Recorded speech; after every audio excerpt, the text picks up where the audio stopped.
Somebody just go on, tell somebody, I can't lose. They can't win. Don't y'all know I like saying that to my enemy?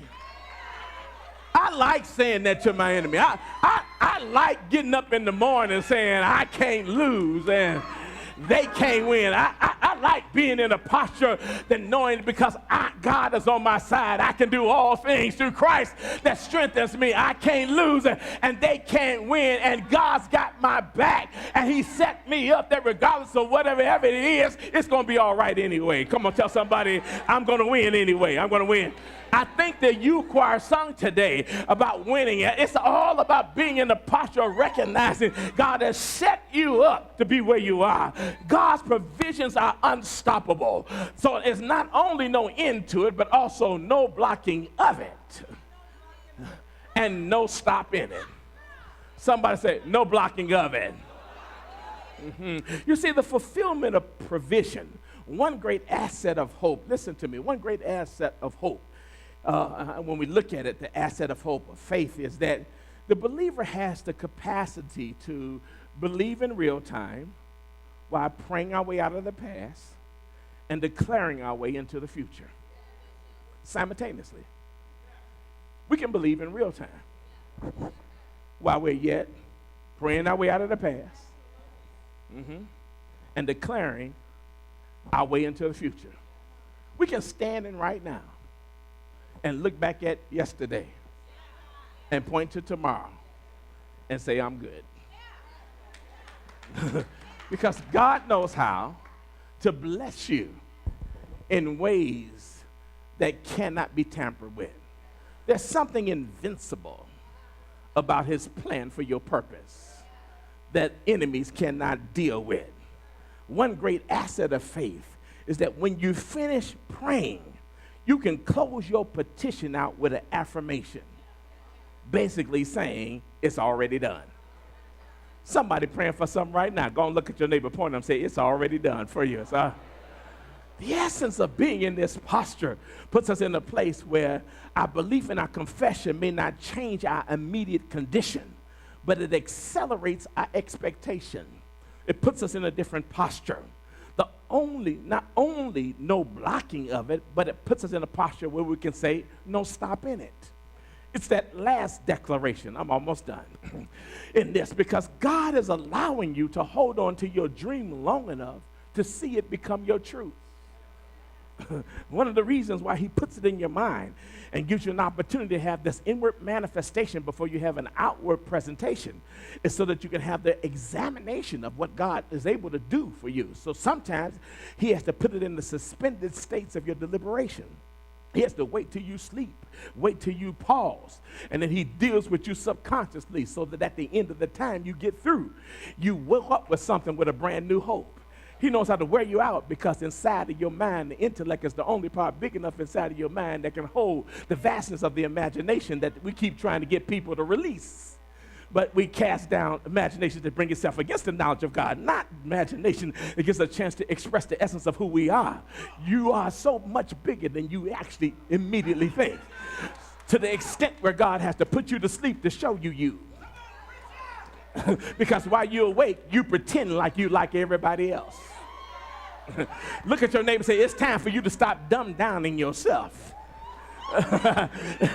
Because it's time for you to actually come on. Ask your neighbor, when is the real you going to stand up in you and be the you God created you to be? The essence is that God has so much in you that if you really knew who you were, you wouldn't be afraid of nothing that you're dealing with. You would stand up expressing the fact that God has set you up to wear the world out instead of the world wearing you out. My God, and put you in a posture to let you know you're on top of your seat. Somebody say, no stop in it, no stop in it. Now, I need some determined folk. I don't see enough determined folk in here. I need somebody to grab your neighbor and say, ain't no stopping this, no stopping it.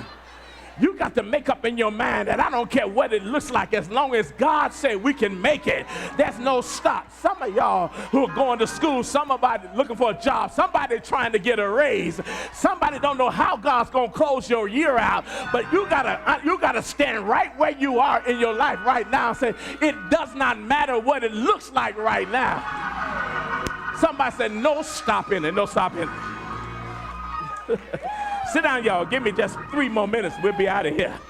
When we look at it this particular way, you see, God is allowing you to hold your dream long enough so it can become your truth. He's setting you up because you've been blessed with a longevity that you never experienced before. He's setting you up so you can be blessed. Understand that means that you have to posture yourself to understand that you've been blessed with longevity for a reason. Don't close yourself off or abandon God-sent opportunities, because options are only options when the paths of communication and integration remain open.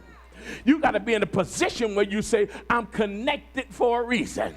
As a matter of fact, I even believe who you sit next to today is attached to something that God has ordered for the future. And when you understand how to take advantage of your moment, you can see it begin to magnify itself and blow up into something you never expected that would literally happen in your future.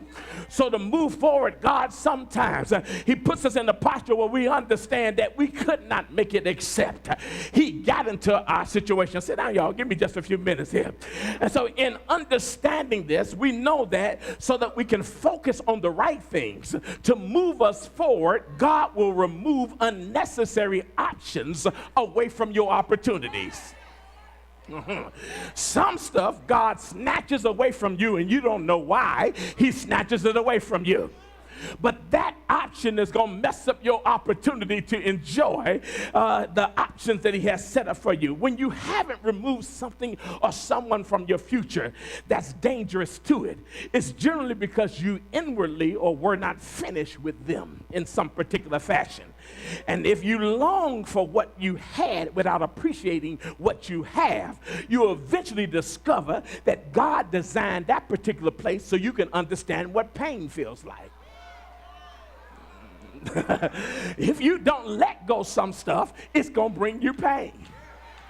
Let me just talk to these people over here because they looked at me crazy over here. If you don't let go, go and tell somebody, if you don't let go of some stuff, it's going to bring you pain. So God teaches you lessons. Yes, I like it when you're quiet. See, God teaches you some particular things so you get a chance to take great inventory of your life. The whole essence of is that, listen, those who are segregists, who put themselves in the posture of having their own idea of their sanctification that's either more fluent, better, higher, or it has an aggrandizement that's more elite than those that are around them. And then God puts those people in a posture to help us to understand his truth is not meant to divide us. His truth is to bring us together. The whole deal is you don't learn his word so you can be tougher, badder, or know more about God than everybody else. The deal is that you're supposed to help somebody with it. The challenge is that we take pieces of his word and use it as tools of separation when the real intention of the word is to reunite and to overall unite his entire purpose. The weakness of Christian community is too often we take and seek to partake in religious subcultures in the church. And so those religious subcultures separate us. We decide who's good or not by the way they practice. And let me tell you, he never put it out that particular way. Listen here, take your neighbor and say, don't fake with me. Go and tell your neighbor, don't fake with me. Everybody has had some religious disposition that you had to overcome to be who you are right now. I always say this to you, and I won't take it back. God created you. Life teaches you, but he gives you people to develop you. Go and look at somebody and say, God created you. Life teaches you, but he gave you people to develop you.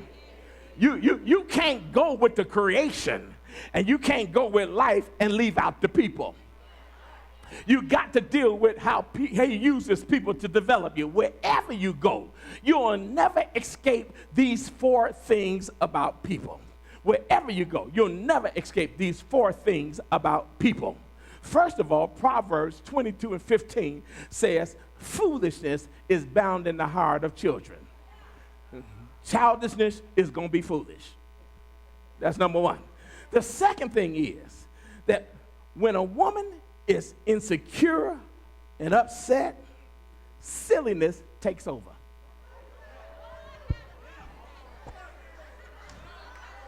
I know y'all don't like me, but I just 2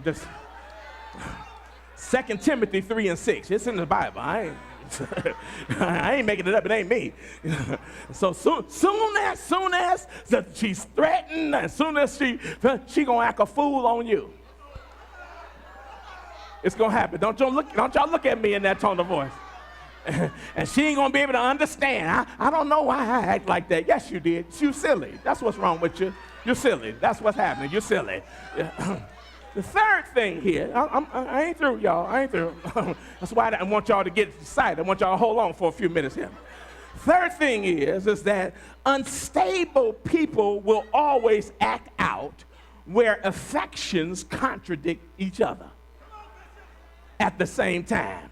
James 1:8 says, a double-minded man is unstable in all his ways. And so when your affections are contradicting each other at the same time, you're going to be double-minded on one side. And the final one, the fourth one is that immature men will be both arrogant and ignorant and not understand why they're arrogant and ignorant. 2 Timothy 3:2. I just need y'all to, I'm giving y'all the Bible so y'all can understand. Look at your neighbor and say, he ain't really talking about you, is he? Put the is he on the bottom of it. He ain't really talking about you, is he? 2 Timothy 3:2. And this is why 1 Peter 2:15 says, it's only with well-doing that you put to silence the foolishness of ignorant men. I'm just giving you the Bible so you can take it home and read it again. Regardless of people, you then still in the midst of that have to be kind. Look at your neighbor and say, regardless of people, go and look at somebody in the face, grab them by their right hand and say, regardless of however you act, I still have to be kind. Boy, that's hard for some of y'all. Go and grab somebody else by the hand and say, regardless of however you act, I still have to be kind.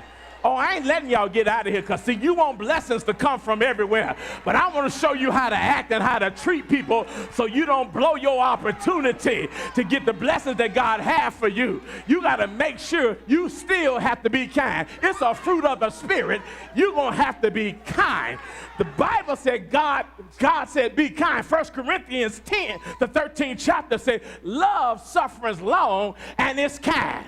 I'm suffering with you and kind to you at the same time.